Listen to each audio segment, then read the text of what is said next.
reason, but me. Thanks for taking the time to join me on my channel, Niges View on Things. How you doing? How you keeping? Hope everybody's safe and sound where you are.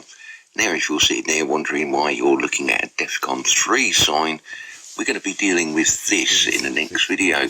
It is very, very important. Many people think it's for one certain reason, but me personally, I think there's another reason behind what is going on in the world, that distraction.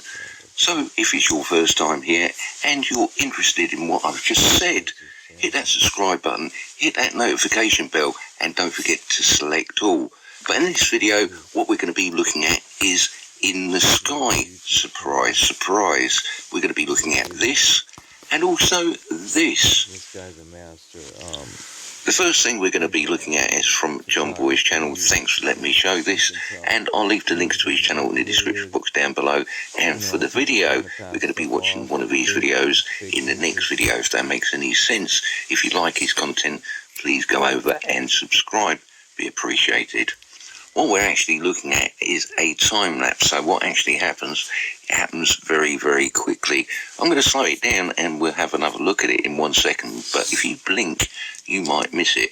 It comes from this direction here, and you can see it going through the sky, and it seems to be pulsing as it's going. Decreasing the speed by 50%, increasing the contrast, decreasing the brightness, and we get to see a lot more definition of this object coming through the sky, which we're just about to see. I've used many different filters to try and bring this object out, and it's been a fruitless exercise.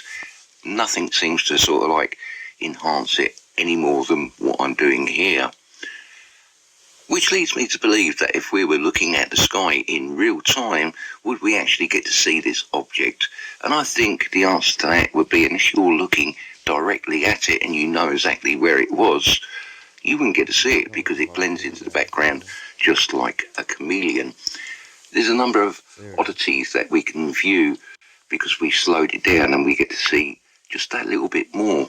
We can see this object coming through the sky here. It seems to have scan lines just like a monitor. It seems to be scanning the sky, and yeah. Well, it looks like the clouds just there and there. Just here, what I'm going to do is put a circle around it. It looks like a circular object in the sky. One question does come to mind, how high up in the sky it is, because we got no frame of reference. If you remember the last video, we looked at a roll cloud which was approximately 30,000 feet up in the air, which is about 5 miles. And if that is 30,000 feet up in the air, well, that is going to be one massive big object in the sky. So how big is it? How far up in the sky? Not rightly too sure. But as you can see, it's just meandering along. We're going to have a look at this clip one more time. We're going to use a filter called negative. What that filter does is everything that's black is white and everything that is white is black. It's really that simple. It doesn't bring any definition into the object itself. It just brings out the shape just that little bit more. For me, what we're looking at is plainly obvious. It looks like there's something that's being hidden in our sky in plain sight. There's cloaking technology at play. We're looking at an exotic machine flying through the sky.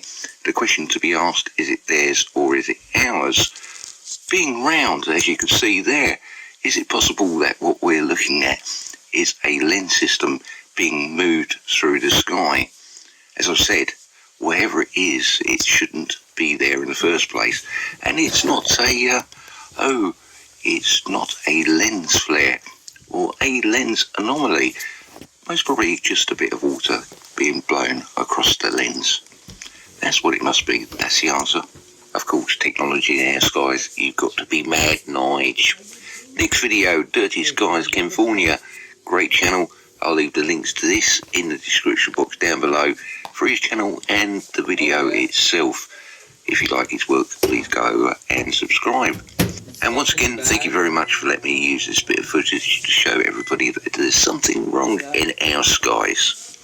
We're going to be looking at this clip and we're going to be concentrating on these 3 lines coming from this object down here. That is what they call our sun. That is what I call a sun simulator. Our sun is orange, not a bright white LED light in the sky. Don't get the two confused. The sun is still there, no sun, no life. The sun simulator is there for a totally different reason. But there's something different about these lines coming from the sun, and they really do something very unexpected, but they actually remind me of something. Let's have a look. We're going to be looking at the camera from